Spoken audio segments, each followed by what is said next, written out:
Bueno, para estar a quienes se han conectado muy puntuales, vamos a dar inicio. Buenos días o buenas tardes con eh, todos y con todas.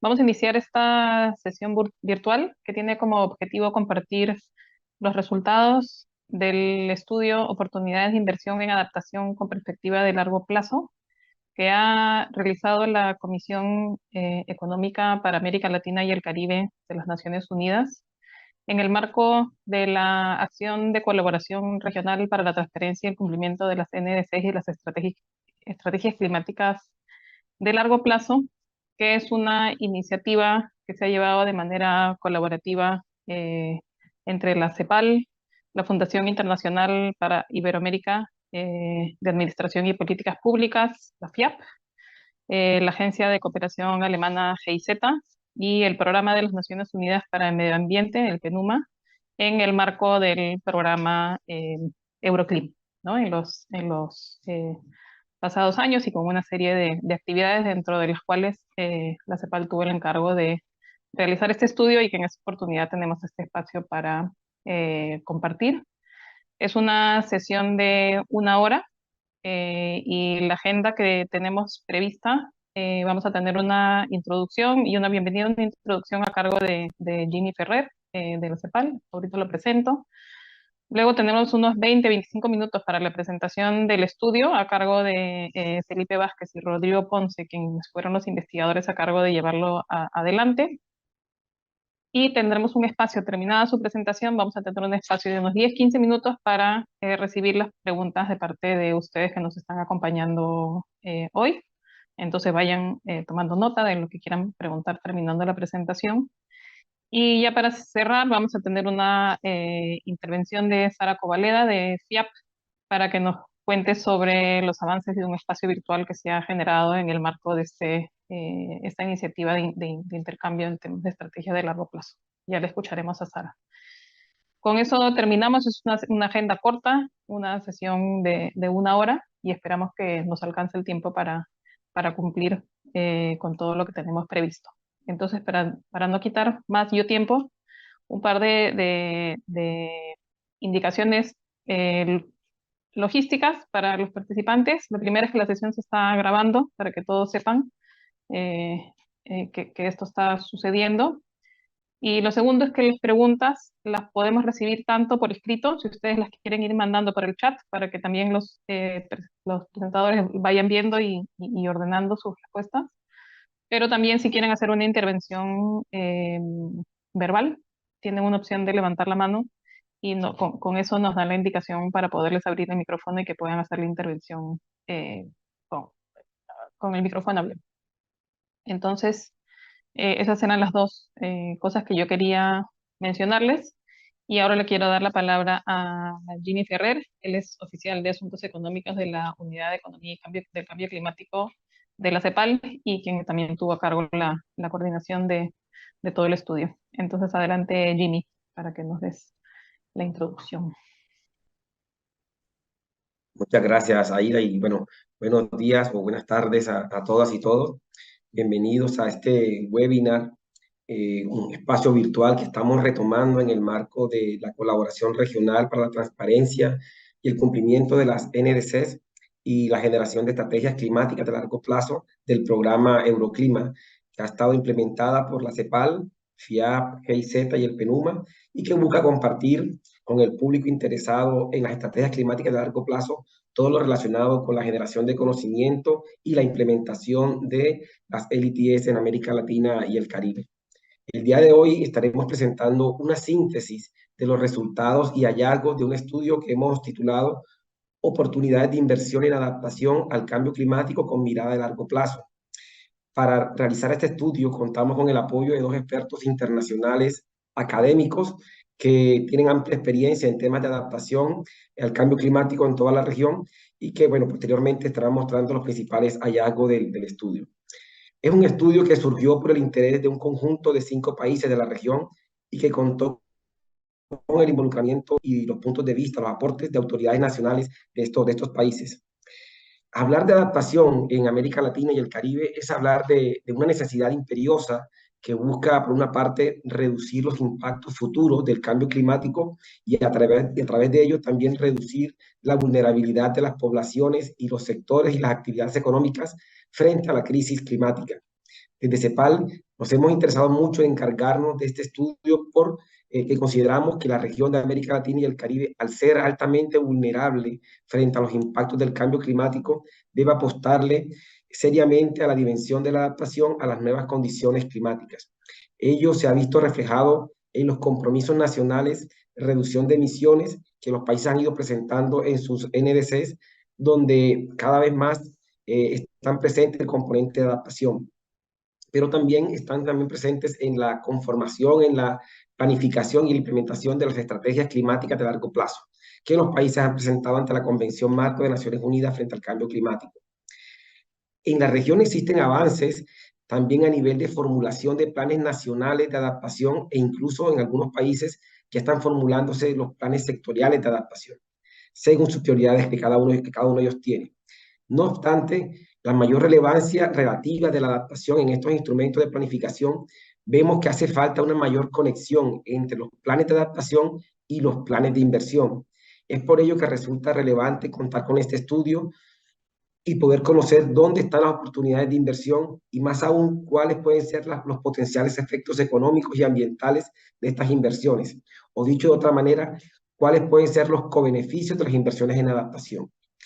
De esto trata este estudio, eso quiere presentarse el día de hoy en este webinar. Y bueno, esperamos que el estudio pueda ser de mucha utilidad para todos ustedes, puedan estar interesados en conocerlo a mayor profundidad posteriormente. Nuevamente, bienvenidos a este espacio, a este webinar en nombre del programa Euroclima y de las agencias CEPAL, FIAP, GIZ y PENUMA, quienes implementamos esta acción regional para el aprendizaje y la generación de estrategias de largo plazo. Vuelvo contigo, Aida. Muchas gracias.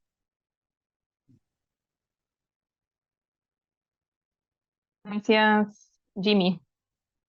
Em, bueno, sin más, y en base a lo que Jimmy nos está contando, vamos a ir directo a la presentación de estas highlights del estudio. Le voy a dar la palabra a Felipe Vázquez Lavín, él es PhD, profesor titular en la Facultad de Economía y Negocios de la Universidad de Desarrollo en Concepción, Chile, y a Roberto Ponce Oliva, también PhD, profesor asociado en la Facultad de Economía y Negocios de la Universidad de Desarrollo en Concepción, Chile. Ambos además son investigadores asociados al Centro de Sustentabilidad Empresarial de esta misma universidad. Entonces, Felipe y Roberto, les dejamos a cargo para que nos cuenten.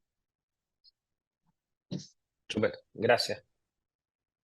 Voy a compartir pantalla y ahí está.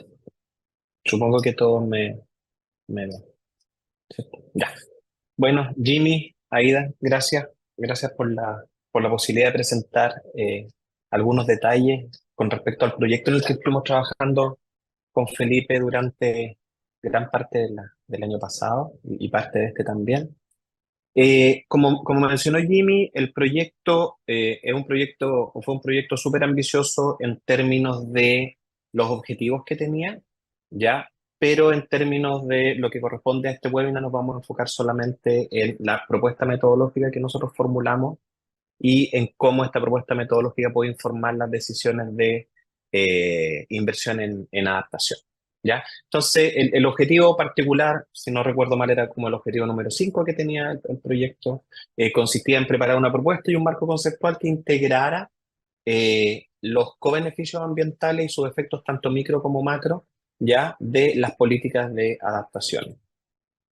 Como bien mencionó Jimmy, esto surge de una necesidad de 5 países de la región: Argentina, Chile, Colombia, Costa Rica y Uruguay, con quienes nos reunimos en algunos casos más de una vez para poder entender y comprender cómo ellos están analizando las opciones de adaptación y cómo funcionan sus marcos regulatorios. Con respecto al marco conceptual que nosotros propusimos, lo primero es contarles que existen ciertos criterios que nos guían en la mejor forma de realizar análisis económico. Entonces, las preguntas relevantes son básicamente 3. Este problema que nosotros tenemos tiene un único objetivo. los impactos son medibles y los beneficios se pueden obtener en términos monetarios. Si la respuesta a estas tres preguntas es sí, entonces lo que recomienda la literatura es realizar un análisis costo-beneficio. Y a medida que las respuestas van siendo no, vamos moviéndonos hacia un análisis costo-efectividad, hacia un análisis multicriterio o hacia un multicriterio con panel de expertos.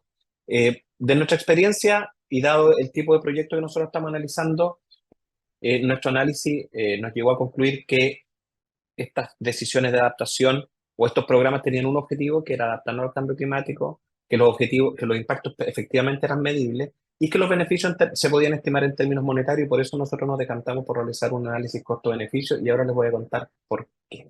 ¿Ya?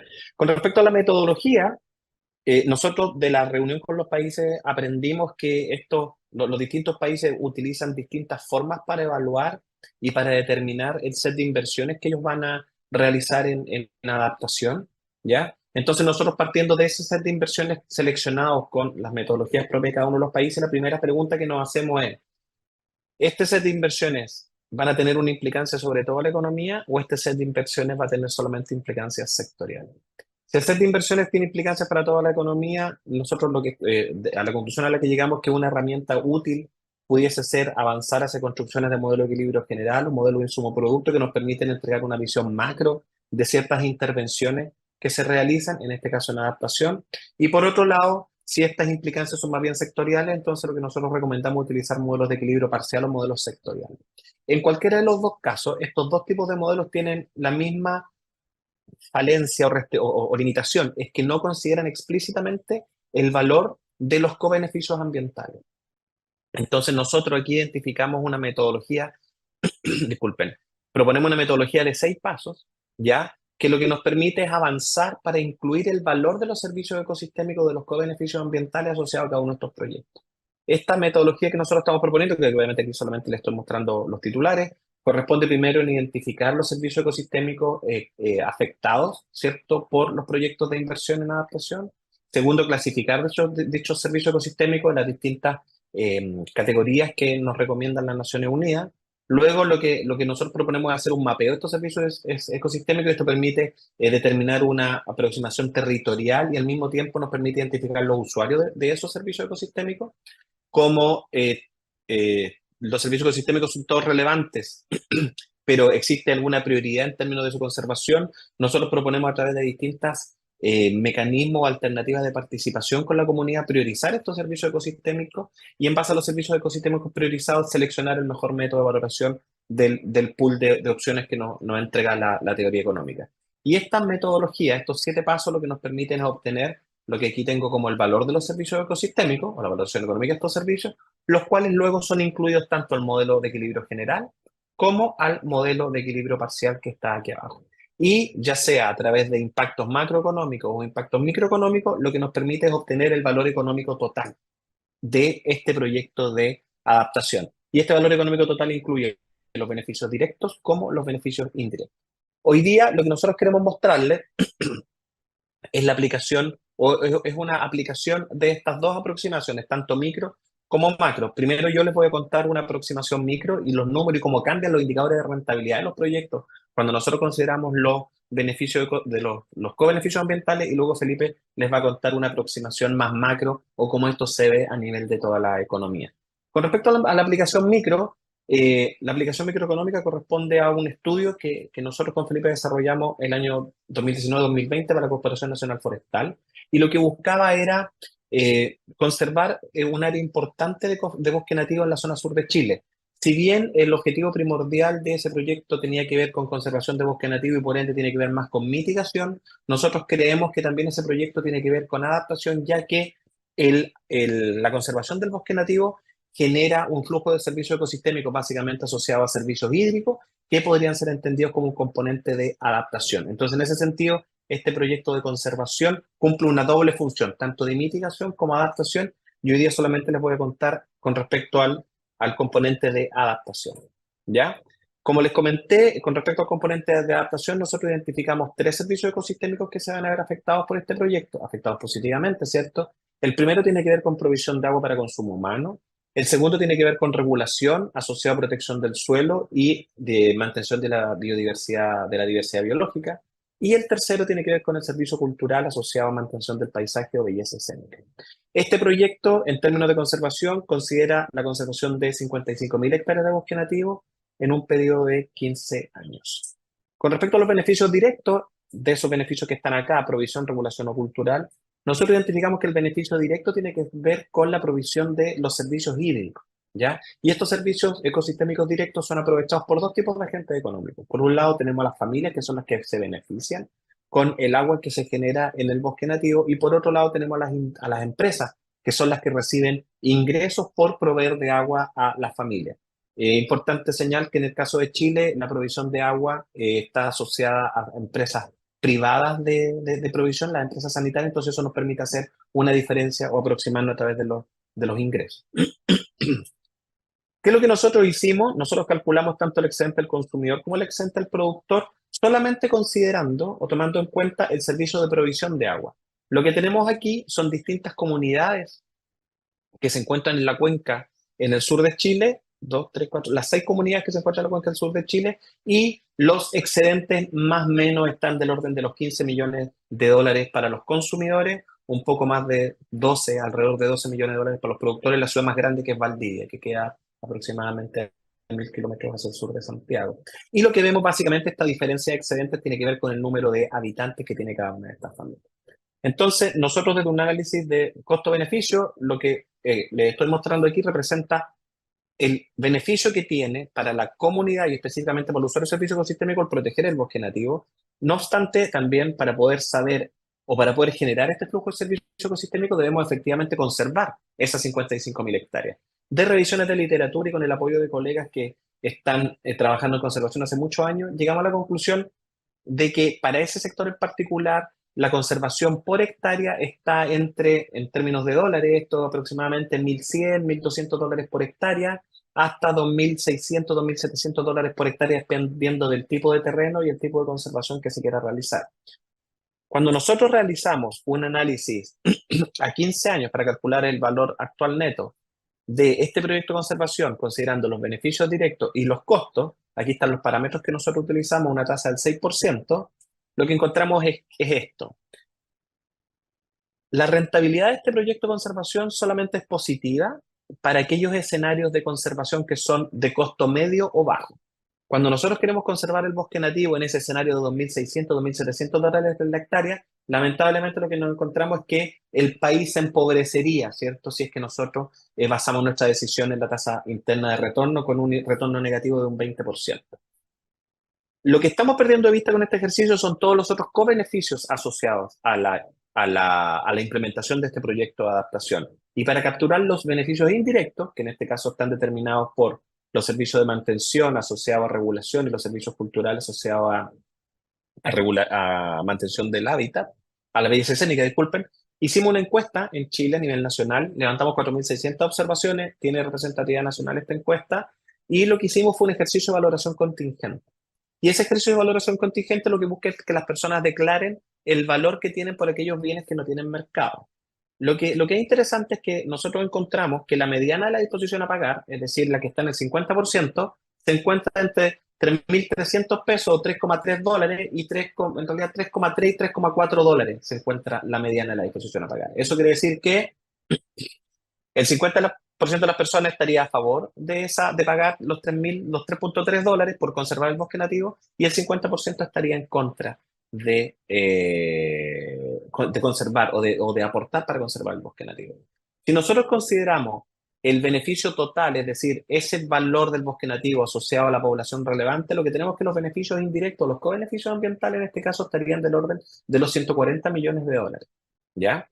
Entonces ahora la pregunta es cómo estos beneficios, estos co-beneficios ambientales van a impactar la rentabilidad de los proyectos. Como le mencioné, la disposición a pagar de la mediana de 3,3 dólares indica que la mitad de la población está a favor y la mitad de la población está en contra, y por lo tanto, si yo quiero instaurar un sistema de pago por estos servicios ecosistémicos, ese valor no es muy adecuado, y por lo tanto nosotros nos definimos distintos valores entre 0,5 dólares y 1,1 dólares.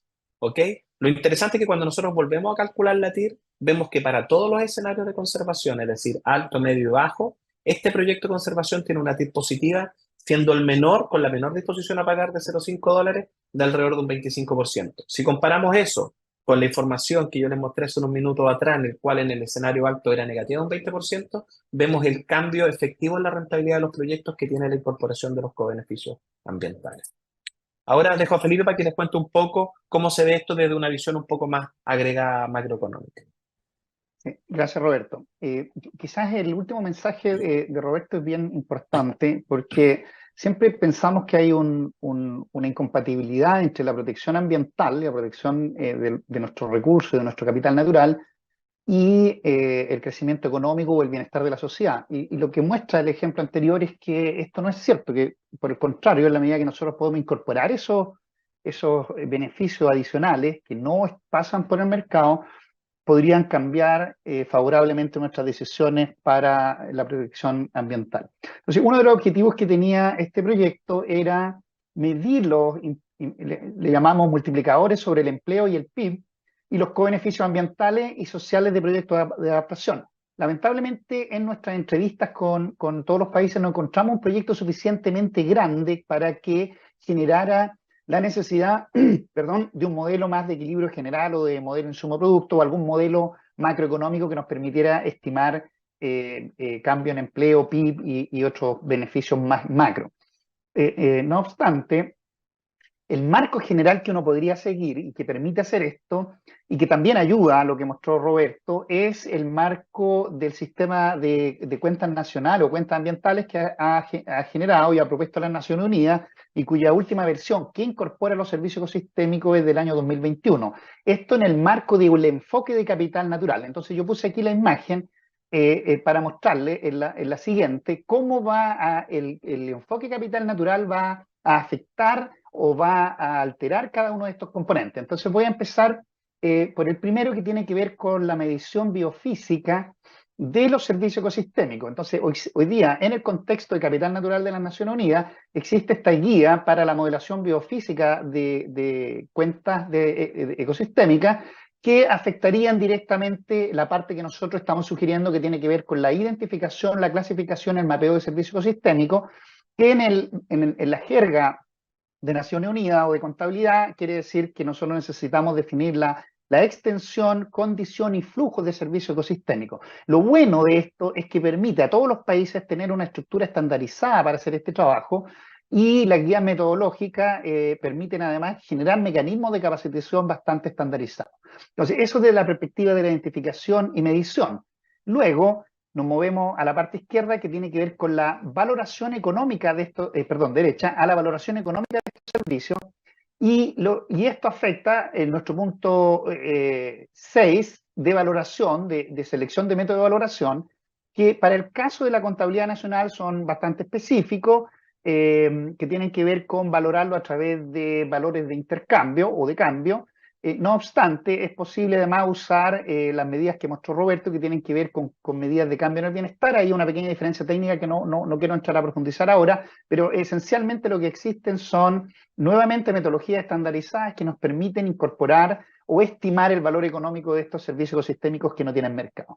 Y por último, lo más esencial, que es lo que afecta a estas decisiones de política, es que existe una forma estructurada de generar análisis de política y definir escenarios usando el sistema de contabilidad nacional y usando modelos de simulación. Esto afectaría nuestras tres partes, digamos, de esta metodología. Nos permite tener modelos de equilibrio general o modelos de insumo-producto, nos permite hacer los modelos de equilibrio parcial, y además nos permite incorporar en esos los cambios en los servicios ecosistémicos, todo en una forma integrada. Entonces, en la próxima slide, digamos, yo les muestro un ejemplo que viene interesante, donde lamentablemente este ejemplo se está centrado en mitigación, no en adaptación, pero ustedes van a ver que va a tener un montón de efectos sobre la adaptación. Entonces, esto es una política pública general. Indonesia decidió tener una política de baja en carbono, pero ellos estaban muy preocupados, y este es el elemento central, en que esta política no significara reducir el crecimiento económico, y por supuesto quería entonces tener dos objetivos: mantener el crecimiento o potenciarlo, pero además preservar el capital natural y cumplir con los compromisos ambientales. Y tenían 5 problemas fundamentales que ellos identificaban: había contaminación del aire, reducción de la productividad agrícola, contaminación atmosférica en las ciudades, pérdida de biomasa pesquera y, por supuesto, los daños generados al cambio climático. Entonces ellos elaboran esta estrategia y tienen tienen la siguiente estrategia. No voy a explicar este cuadrito en general, lo que quiero es mandar un solo mensaje. Ellos usan un modelo de simulación de escenarios socioeconómicos y ambientales, que es lo que nosotros esperaríamos hacer cuando evaluemos proyectos de adaptación. Y el modelo que ellos usan, hay varios modelos que permiten incluir modelos de equilibrio general y modelos de simulación de escenarios ambientales. Ellos usaron este que se llama el Green Economy Model, que tiene todos esos componentes que están ahí. Hay un componente económico, hay un componente de pesca, hay un componente de agua, uno de valores sociales o de indicadores sociales asociados a pobreza, por ejemplo, cambio de uso del suelo, y por supuesto tiene un módulo asociado a gases de efecto invernadero. Y cada uno de esos módulos responde a distintos objetivos de desarrollo sustentable de las Naciones Unidas. Basado en esta modelación, ellos definen 4 escenarios. Un escenario base, que es no hacer nada, sigamos como estamos, y 3 escenarios que van modificándose desde uno moderado, uno alto y uno excelente, que tienen que ver con distintos tipos de intervenciones que ellos sugieren, políticas públicas específicas, para avanzar en cada uno de estos objetivos. Y los resultados que muestran este modelo de simulación son bien interesantes, porque si ustedes ven a la derecha, la primera gráfica, el modelo lo que muestra es que el crecimiento económico en la línea base es menor sistemáticamente que en cualquiera otro de los escenarios, y esto muestra efectivamente lo que estamos tratando de transmitir, es que no hay una incompatibilidad en la protección del capital natural y el crecimiento económico. En todos los escenarios en que nosotros tenemos política de protección del capital natural, estas simulaciones muestran que el crecimiento del PIB es mayor. Y lo mismo pasa en términos de la emisión de gases de efecto invernadero, es que en los escenarios sin intervención están siempre por arriba de los otros escenarios con intervención. ¿Y cuáles son los beneficios generales que tiene esto? Bueno, por ejemplo, al año 2030 hay una reducción en estos escenarios simulados de 43% de los gases de efecto invernadero. Eso es lo que tiene que ver con mitigación. Hay una tasa de crecimiento del PIB cercana al 6%. Fantástico, estos son los 2 elementos centrales. Pero adicionalmente hay reducción de muertes por contaminación, se reduce la pobreza extrema, se aumentan los trabajos en 15,3 millones, se evitan 16 millones de hectáreas de deforestación, ¿cierto? Se mejora la calidad del aire, etc. Entonces hay un montón de co-beneficios que están incorporados dentro del modelo de simulación que ocupa este marco de referencia que ya está sugerido por las Naciones Unidas. Entonces, nuestro mensaje central con esto es, el instrumental existe y hay que hacerlo compatible con este esfuerzo que están desarrollando muchos países de llevar la contabilidad nacional y las cuentas ambientales, y usar esos modelos de simulación para identificar, simular y medir económicamente los co-beneficios ambientales que tendrían estas políticas de adaptación. Roberto. Gracias, Felipe. Bueno, luego de realizado el proyecto, aprendimos muchas cosas, ¿ya? Y estos mayores aprendizajes vinieron principalmente de las distintas reuniones que nosotros tuvimos con los representantes de los países. Nos juntamos muchas veces con muchas personas entre el 30 de mayo y el 19 de octubre del 2022, ¿ya? Y nosotros identificamos 3 aprendizajes principales. El primero es que existe una heterogeneidad con respecto a la forma en la cual los países relacionan los proyectos de inversión pública con los objetivos de adaptación, ¿ya? No encontramos países que tuvieran una metodología o una aproximación institucional homogénea. Lo que sí identificamos es que Chile y Colombia llevan un mayor avance en esta área, en la incorporación de los co-beneficios ambientales dentro de los proyectos de inversión pública, ¿ya? Lo otro que identificamos en nuestras distintas reuniones es que existe o se podría mejorar la coordinación entre las oficinas de inversión, ¿cierto? Y las oficinas de cambio climático en pos de avanzar hacia la incorporación de estos co-beneficios ambientales. El segundo aprendizaje que obtuvimos es que existe una brecha de capacidades para formular y evaluar económicamente proyectos donde los beneficios no pueden ser cuantificados con información de mercado, es decir, los co-beneficios ambientales que nosotros les presentamos el día de hoy. Entonces aquí el principal requerimiento que nosotros tuvimos de las distintas reuniones es apoyo en la identificación y la valoración de los co-beneficios ambientales y ver cómo esta incorporación de los co-beneficios ambientales puede impactar los indicadores de rentabilidad, que en definitiva es lo que determina si se prioriza o no se prioriza una determinada política o programa. Y finalmente, una cosa que nosotros también aprendimos es que el marco metodológico general que nosotros estamos proponiendo, que iba desde la identificación de la necesidad hasta la priorización de las inversiones, la lógica de ese marco debiera ser adaptada a las distintas realidades de los países, porque todos los países tienen distintas formas de evaluar y priorizar sus proyectos de inversión pública. Entonces, el aprendizaje fundamental en este sentido es que este proceso, la lógica de este proceso debe ser adaptada a las distintas realidades y a las distintas realidades o distintas condiciones institucionales que tengan los países. Nuestra recomendación, la recomendación principal que formulamos es que necesitamos a nivel regional mejorar las capacidades de evaluación de proyectos con perspectiva climática, porque cuando los distintos proyectos llegan a competir a los ministerios de finanzas, al no incorporar los co-beneficios ambientales, lo que estamos haciendo es penalizando aquellos proyectos que tienen una inversión tal vez muy importante en el corto plazo, pero tienen un flujo de beneficios asociados a co-beneficios ambientales que son de muy largo plazo. Entonces, por la forma en la cual tradicional en la cual se valorizan, no valorizan, en la cual se evalúan estos proyectos, nosotros estamos sobrepenalizando aquellos proyectos que serían más deseables desde un punto de vista no solo climático, sino que un punto de vista desde el bienestar de la sociedad.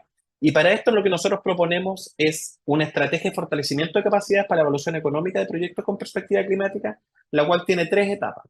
En una primera etapa, que nosotros denominamos etapa cero, es antes de siquiera partir con respecto a la propuesta, tiene que ver con entender, comprender en profundidad cómo funcionan los distintos sistemas de inversión pública en los países de interés, ¿ya? Y una vez que solamente a través del conocimiento profundo de cómo los sistemas de inversión pública funcionan y cómo la evaluación de los proyectos funciona, es posible identificar en qué lugar de ese proceso se pueden incorporar estos co-beneficios ambientales. Eso en el entendido que la parte metodológica de la evaluación y cuantificación de los co-beneficios ambientales está solucionada.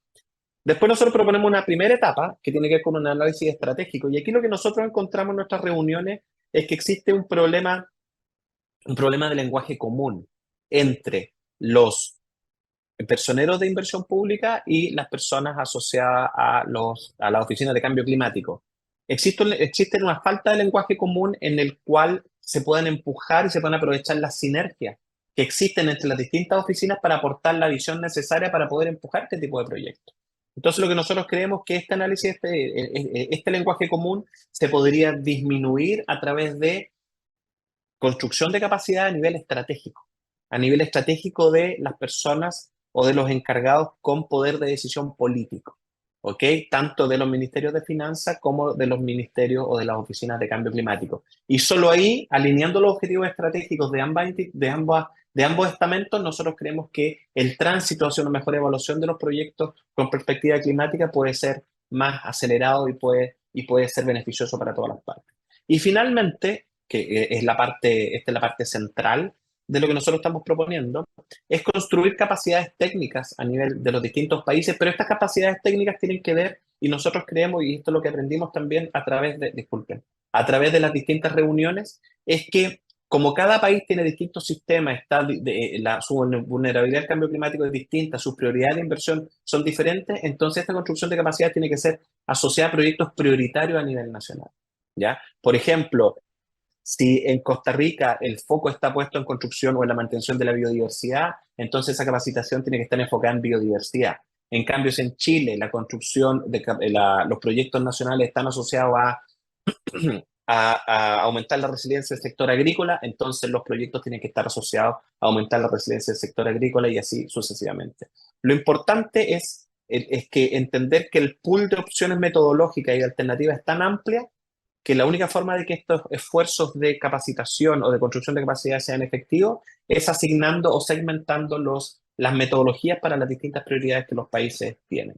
Y solamente para terminar, quiero resaltar un aspecto que mencionó Felipe, es que en la construcción o en la evaluación de los distintos proyectos que nosotros hemos realizado, y que aquí nosotros le mostramos dos, no existe un conflicto entre desarrollo económico y protección del medio ambiente, o desarrollo económico y construcción de resiliencia climática.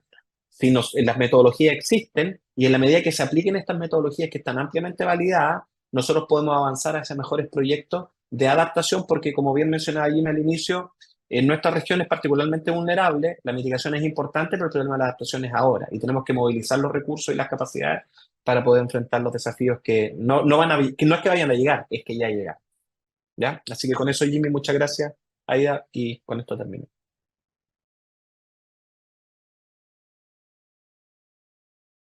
Muchas gracias, Roberto y Felipe, por la información compartida, muy interesante y además por mantenerse dentro de los plazos contemplados. Un poquito más largo, pero estaba bien. Teníamos ahí un margen de maniobra para manejarlo. Eh, Me gusta hacerle esa frase con la que concluyes, Roberto, que no existe este conflicto entre estos patrones de desarrollo y las acciones climáticas de biodiversidad, ¿no? Donde esta reflexión que han hecho, además de cómo incorporar el tema de los co-beneficios, es clave en los proyectos y las brechas o las diferencias entre países, pero incluso dentro de los países, entre instituciones, es una de las principales barreras que hay que superar, ¿no? Creo que esas reflexiones, aprendizajes y recomendaciones que comparten además son muy relevantes y pertinentes en este momento. Eh, Vamos a pasar al momento de preguntas. Tenemos una en el chat. Le pido también a los participantes que estén conectados, quienes tienen una pregunta, hay estas dos alternativas que mencioné al inicio, las pueden poner por escrito en el chat. Yo voy a tomar ahorita la que tenemos ahorita en el chat, pero también si alguien quiere hacer una intervención, pueden levantar la mano y le damos la palabra. Entonces, Roberto y Felipe, tenemos una primera pregunta de Alfredo Apaza, y él dice que si esta metodología de evaluación contingente es adecuada y confiable para analizar proyectos y generar recomendaciones de políticas en relación al cambio climático, o si se utiliza principalmente con fines académicos. ¿Cómo es el vínculo entre la parte más académica y Sí, cuando ya se llega a nivel político, de perfecto. generación de políticas? Sí, ¿me escuchan? Sí, yo tengo una respuesta bastante elaborada respecto a este problema. Lo primero es que si quiero responder esta pregunta en general, la respuesta es sí, es suficientemente adecuada y suficientemente confiable. No obstante, la pregunta como está hecha involucra algunas cosas que ponen un poco en duda esta utilidad del método de valoración contingente, que yo comparto. Hay ciertas dudas sobre su confiabilidad. O sea, el punto central es, ¿podemos hacer recomendaciones basadas en valoración contingente para cambio climático? Bueno, depende del problema. No es siempre sí, no es siempre no. Depende de cuál es el problema que estamos tratando de evaluar. Entonces, bajo ese contexto, valoración contingente es útil para valorar servicios ecosistémicos co-beneficios que no tienen mercado. Y hay una serie de guías metodológicas asociadas a método de preferencia declarada que uno tiene que seguir para asegurar que no sufra de ciertos sesgos clásicos que tiene valoración contingente, que no quiero entrar a describir, pero que incluyen sesgo hipotético, sesgo estratégico, etc. Ahora, ¿cuál es la alternativa? Supongamos que nosotros tenemos un co-beneficio que no tiene un mercado y que no lo puedo valorar con preferencia revelado, que no lo puedo valorar usando información de mercado. Entonces, la siguiente opción es no considerarlo en la evaluación. Y eso yo creo que es peor. Entonces, es mejor hacer un intento de hacer una aplicación lo más sofisticada posible, lo más adecuada posible de los métodos que son de preferencia declarada. Ahora, ¿esto se usa principalmente con fin académico? No. La valoración contingente y choice experiment se usa significativamente para determinar los beneficios de proyectos que involucran servicios ecosistémicos. Está en ciertas reglas metodológicas, incluso en guías metodológicas por distintos gobiernos. En el caso de Chile existen una cosa que se llaman los ajíes, que son como las reglas generales metodológicas para valorar servicios ecosistémicos, que incluye valoración contingente y choice experiment, que son estas metodologías de preferencia declarada. Pero tengo que hacer una salvedad que es súper importante, y es que cuando se habla de contabilidad nacional y valoración económica, no se usan métodos de preferencias declaradas como valoración contingente y choice experiment. La razón no es lo que sean poco confiables o que no sean adecuados para el problema. La razón es más sutil, y es que la contabilidad nacional ocupa precios de mercado. Y entonces, si yo quiero hacer compatible la contabilidad nacional actual con la contabilidad de servicios ecosistémicos, necesito una unidad de medida comparable, y esa unidad de medida comparable son precios. En cambio, lo que hace valoración contingente y choice experiment es calcular una cosa que se llaman excedentes. Y esos excedentes no son precios, y esta es una diferencia técnica muy importante que la voy a dejar lanzada hasta ahí. Si quieren, podemos profundizar más adelante sobre ello.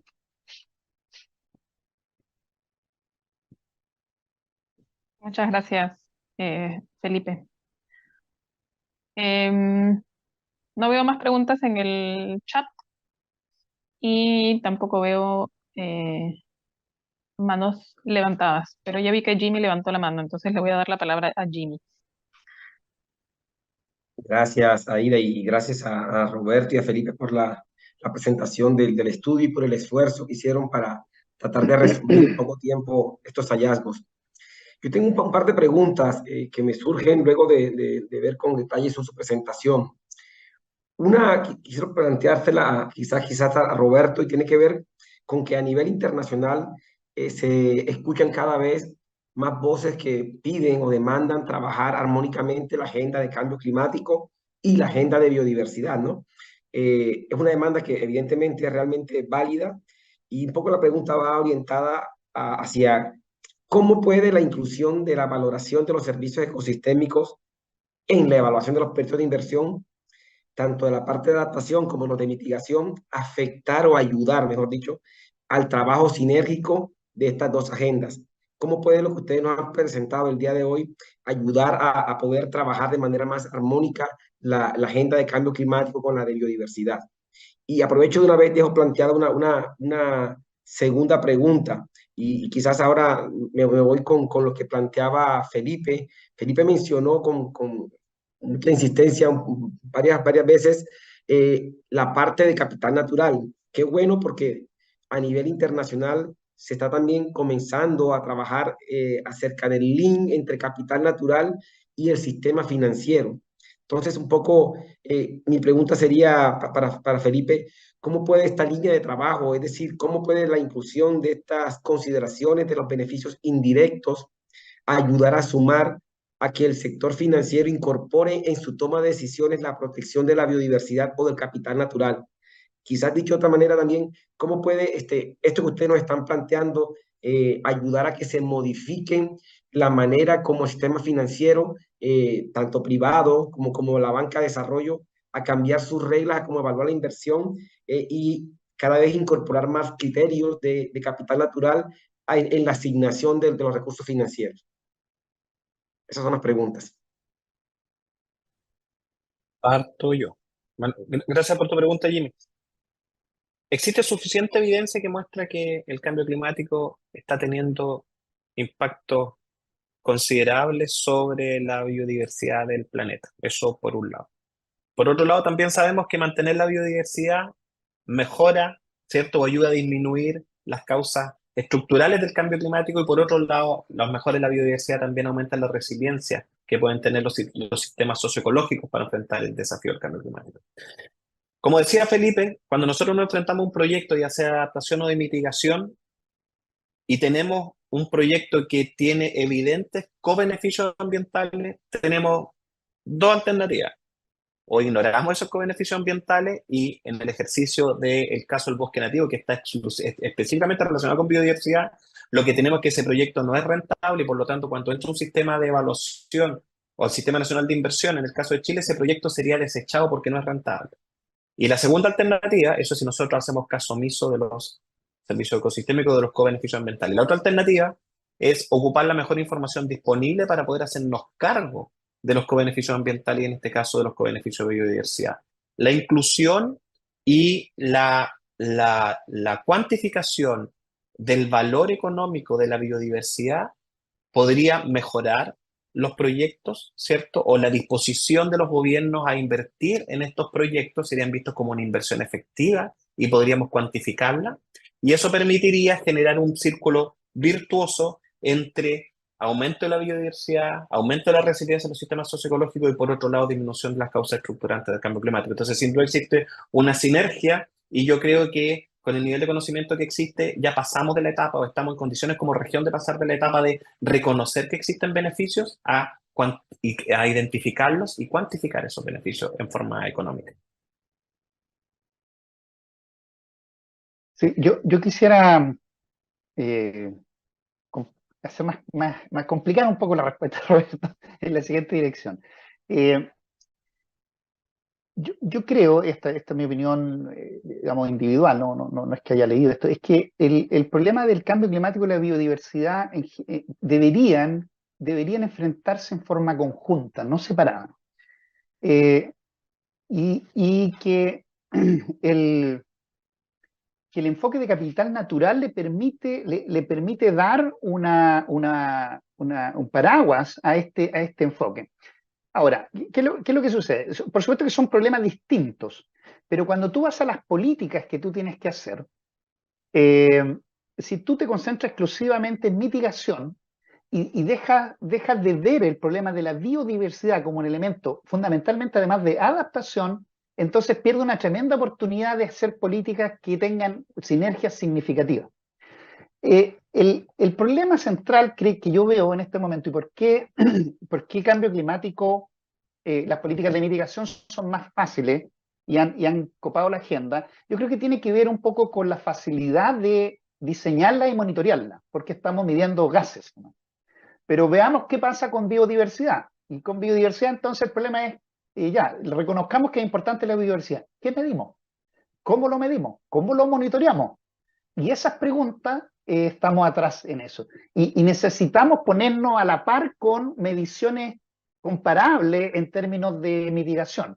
Entonces, medimos hábitat, medimos, qué sé yo, funcionalidad, redundancia. No tenemos todavía indicadores de biodiversidad que hayan sido validados y que nos permitan ponerlo a la par con las mediciones de emisiones de carbono. Pero mi sugerencia es, tenemos que avanzar lo más rápidamente posible hacia tener esas mediciones, porque la mayor ganancia que vamos a tener es invertir la plata de mitigación en la que da mayores beneficios en términos de protección de biodiversidad. Eso es lo que yo creo que es un win-win, pero necesitamos esos indicadores. Ahora, volviendo al tema de la finanza, aquí hay varias aristas del problema. Si uno quiere que la banca privada invierta y ponga dinero en proyectos que protejan la biodiversidad o que incluyan el capital natural, la pregunta de fondo es cómo esa protección de la biodiversidad por parte de estos proyectos se va a reflejar en los retornos de esos proyectos. Y esta es un tema que no está resuelto todavía, no es claro. Y la razón fundamental es que la mayoría de esos beneficios son lo que los economistas le llamamos bienes públicos. Es decir, no hay rivalidad ni no hay exclusión en ese consumo y por lo tanto no hay ningún incentivo para que un privado los provea en forma individual. Ahora bien, dicho eso, existe ya en la banca decisiones de invertir en proyectos que sean rentables ambientalmente. Existe las finanzas verdes, si tú quieres, y muchos bancos privados están apoyándose o están apoyando proyectos que incluyen los co-beneficios ambientales. El único detalle que yo veo ahí es que uno debería mirar esto también al revés. Pues, ¿cuántos proyectos que son dañinos en la biodiversidad y en el medio ambiente están siendo apoyados por la banca? Y esa lectura no la estamos haciendo. Entonces, parece que, claro, estamos apoyando súper buenos proyectos, pero no nos estamos haciendo cargo del daño que estamos generando y la banca no ha pensado mucho en eso. Muy bien dice, nosotros vamos a financiar este proyecto que es súper bueno medioambientalmente, pero a la vez estamos financiando una minera que está destruyendo el medio ambiente. Bueno, entonces, ese es algo que tenemos que resolver. Dicho eso, las empresas privadas están elaborando sus planes de capital natural y biodiversidad no obligatoriamente, o sea, lo están haciendo en forma voluntaria. En Chile hay 4 casos bien importantes, uno de ellos es Enel, el otro es CMPC y hay 2 más que lo están haciendo. Entonces yo creo que viene un esfuerzo importante de incluir al sector privado y a la banca en estos esfuerzos de proteger el capital natural. Y esto está a la par con otro aspecto que nosotros tenemos que considerar, que tiene que ver con los consumidores. Los consumidores tienen que irse moviendo en la dirección de estos productos que son más amigables con el medio ambiente y solita los retornos de esas empresas van a ir aumentando y la banca va a ir mirando con mejores ojos a esos proyectos. Además existen fondos de inversión privados que están ayudando, por ejemplo, a la protección de parques naturales que son privados. Existen muchos fondos fiduciarios que están orientados en esto. Ahora, aquí falta un cambio que viene, creo yo, radical en la forma en que se hace la contabilidad de las empresas y que les permita reconocer el capital natural que ellos están protegiendo y generando. Y eso ya se está haciendo, ya hay iniciativas internacionales para facilitar a estas empresas que se concentren en la protección de la biodiversidad para que tengan ciertos espacios para reconocer esa protección dentro de su estado financiero. Me quedo hasta ahí. Aquí hay un montón de preguntas Gracias, online. Felipe. Sí, sí, hay un par de preguntas online. Tenemos lamentablemente un tema de restricciones de tiempo. Entonces voy a proponer lo siguiente, Felipe y Roberto, porque tenemos que dejar unos minutos también para que Sara pueda presentarnos lo del espacio virtual.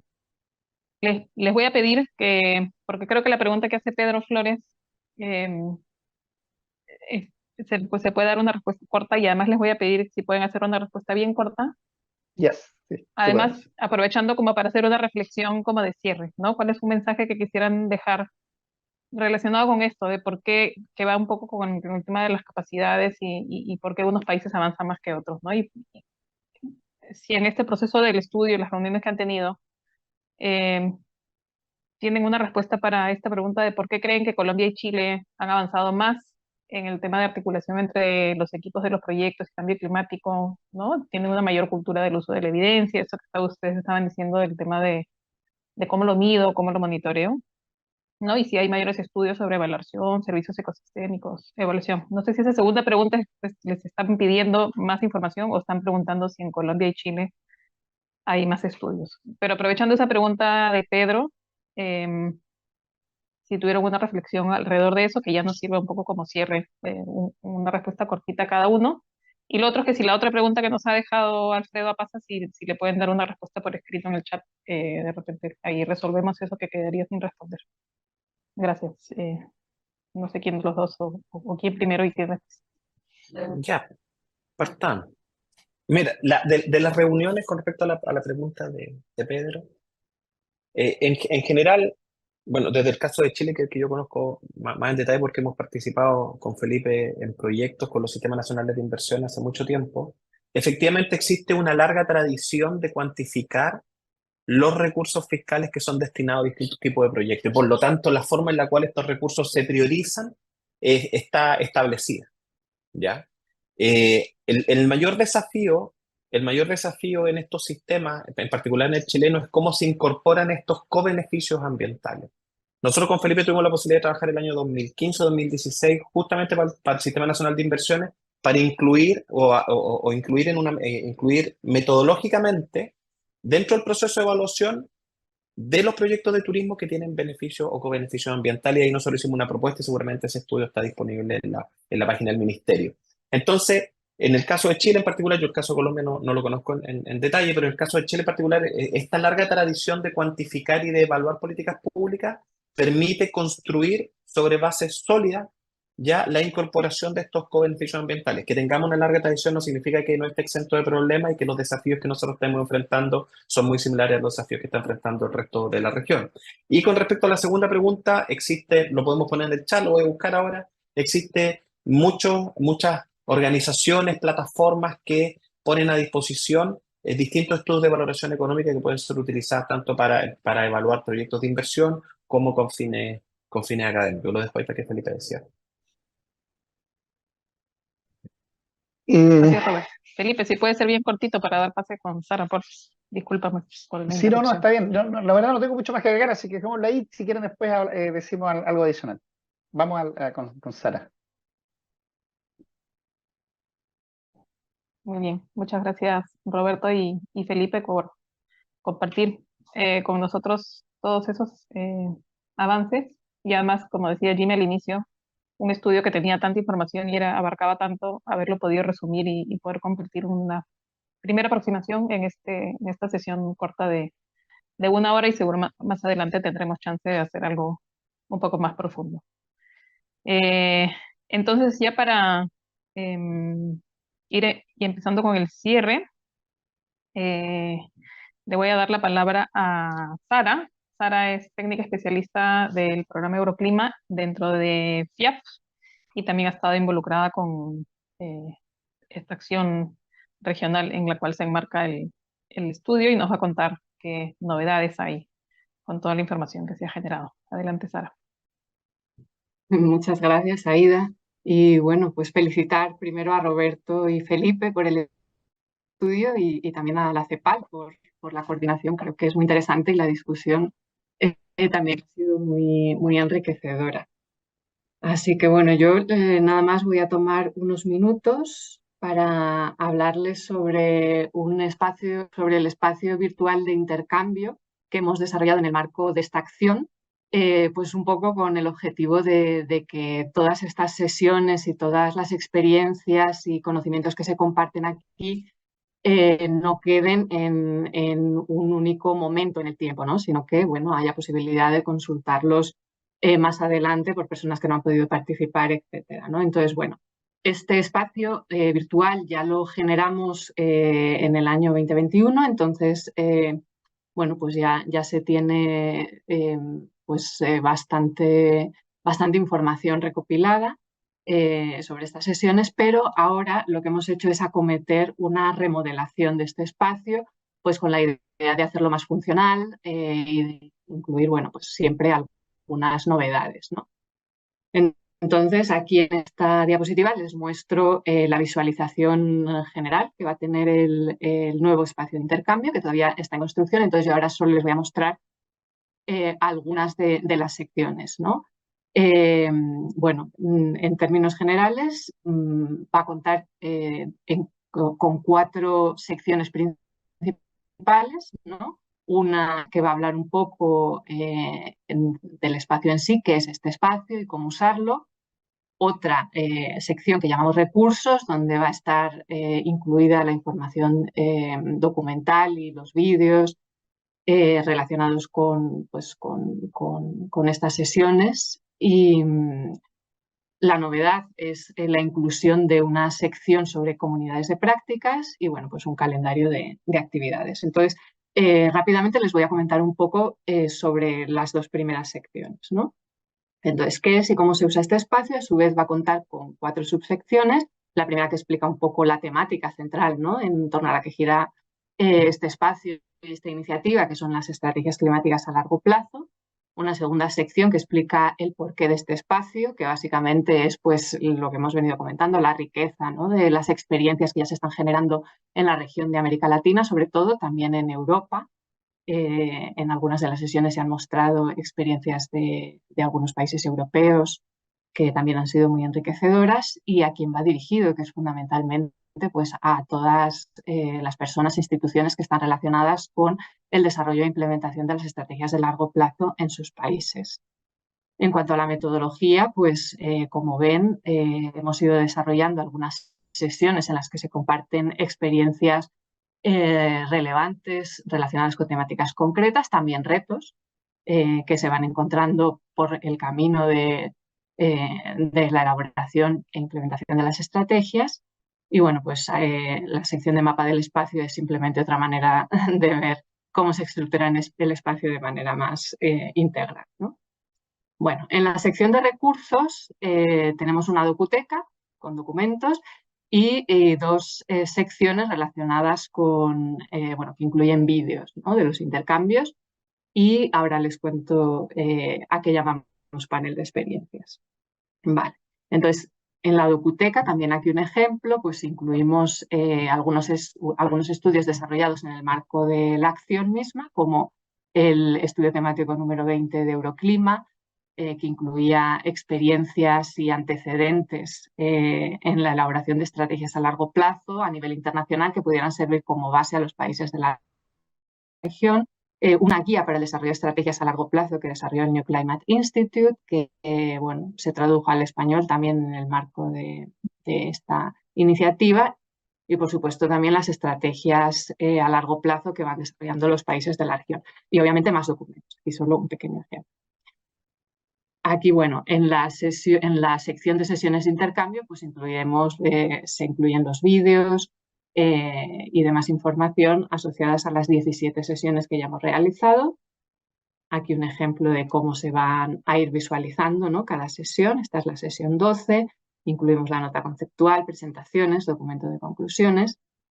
Y luego, bueno, el panel de experiencias. Aquí, bueno, esta sección la desarrollamos porque pensamos que no siempre todo el mundo quiere ver una sesión completa, ¿no? Entonces, aquí lo que hemos hecho es ir recortando las presentaciones realizadas en las distintas sesiones y agruparlas en temas. Entonces, ahora hemos identificado 9 temas. Esto no es completo, esto simplemente son los temas sobre los que tenemos información. Iremos actualizando según vayamos contando con las experiencias. Y aquí también, pues, un ejemplo, ¿no?, de uno de los temas. En este caso tenemos 3 experiencias. Y, bueno, aquí un ejemplo de uno de los vídeos, ¿no?, con la presentación, en este caso, de Sebastián Carranza sobre las perspectivas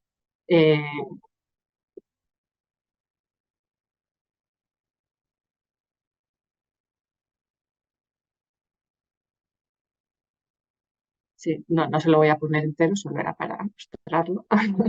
Y aquí también incluiremos las presentaciones asociadas, ¿no? Luego, bueno, en cuanto a las comunidades de prácticas, también pensamos que hay temas que requieren tratarse con mayor profundidad, entonces contar con un espacio propio de reflexión puede ser beneficioso. Y, bueno, pues hasta el momento les cuento que hemos identificado una comunidad de práctica que se va a centrar en temas de modelización y elaboración de escenarios, que próximamente iniciará sus actividades con un grupo específico de actores. Y, bueno, pues el calendario, ¿no?, para las próximas actividades que vayamos desarrollando en el marco de esta acción. Y eso era todo. Así que muchísimas gracias. Te vuelvo a pasar la palabra, Aida. Gracias, Sara, por tu presentación y por también mantenerte dentro del tiempo. Les agradezco a todos los que se han quedado además hasta el final para acompañarnos. Creo que es evidente desde lo que hemos escuchado de Roberto y Felipe a lo que comenta Sara de este espacio que además promueve que el tema se siga trabajando porque evidentemente hay todavía mucho por hacer, ¿no? El tema de adaptación ahí es un reto que es grande, para la región es importante trabajar los temas de promover inversiones con todo lo que ya implica y nos han comentado Roberto y Felipe, el vínculo entre adaptación, mitigación y todo el tema de biodiversidad es un reto nuevo. Yo creo que hay muchas aristas por donde hay que ir trabajando, así que son muchos los retos que se vienen eh, por delante. Nos hemos pasado 6 minutitos, pero igual quiero preguntarle a Jimmy si él quiere dar una última reflexión ya de cierre para dar por concluido entonces esta sesión. Gracias, Aida. Sí, yo solo quiero tomarme 1 minuto, máximo 2, con algunas breves reflexiones. Uno tiene que ver con llamar la atención de que estas discusiones también están sobre la mesa en lo que le interesa a los sistemas nacionales de inversión pública tomar en cuenta a la hora de evaluar los proyectos de inversión. Como testimonio, justo en el mes de octubre se llevó a cabo en Lima la reunión anual de los sistemas nacionales de inversión pública de América Latina y el Caribe, la cual estuvo enfocada en temas de cambio climático. Una de las grandes sesiones de esta reunión anual fue justo ver cómo incorporar consideraciones de protección de la naturaleza en los criterios que ellos usan para evaluar la inversión pública. Sí, creo que esto es un elemento que va a servir mucho para contribuir a que los tomadores de decisiones, y me refiero a los evaluadores de inversión pública, puedan empezar a considerar entonces este tipo de elementos en la evaluación de los proyectos de inversión pública. Y como se mencionó durante la presentación de Roberto y Felipe, lograr que se use de manera más eficiente los presupuestos públicos, no solo para ayudar a aquellos proyectos que sí ayudan a la protección de la biodiversidad resulten implementados, sino también para que aquellos que al contrario terminan afectando negativamente los servicios ecosistémicos logren más bien ser castigados a través de la rentabilidad de esos proyectos y que finalmente no logren, a ver, terminar afectando como se ha venido haciendo en los últimos años. Eso por una parte. Lo otro es llamar también la atención de que este estudio es mucho más amplio. Aquí se ha presentado una breve síntesis de los resultados. Hay mucho de contexto de lo que contienen las LTS de los países en los cuales está basado el estudio y queremos ponerlos a disposición de todos los interesados en la materia. Esperamos poder enviarles en las próximas 2 o 3 semanas un policy brief con las conclusiones de este estudio y más adelante también convocarlos a un espacio quizás mucho más amplio donde podamos contar con las autoridades, por un lado de cambio climático, pero también con los responsables del área de inversión pública. Sabemos que ahora mismo están las autoridades de cambio climático seguramente viajando, moviéndose hacia la COP28 en Dubái y queremos poder contar en un nuevo espacio de discusión con la presentación nuevamente de Felipe y Roberto para poder discutir con las autoridades nacionales estas conclusiones. Yo lo dejaría hasta ahí y bueno, de seguirles motivando a seguir trabajando estos temas. Gracias, Aida. Gracias, Jimmy.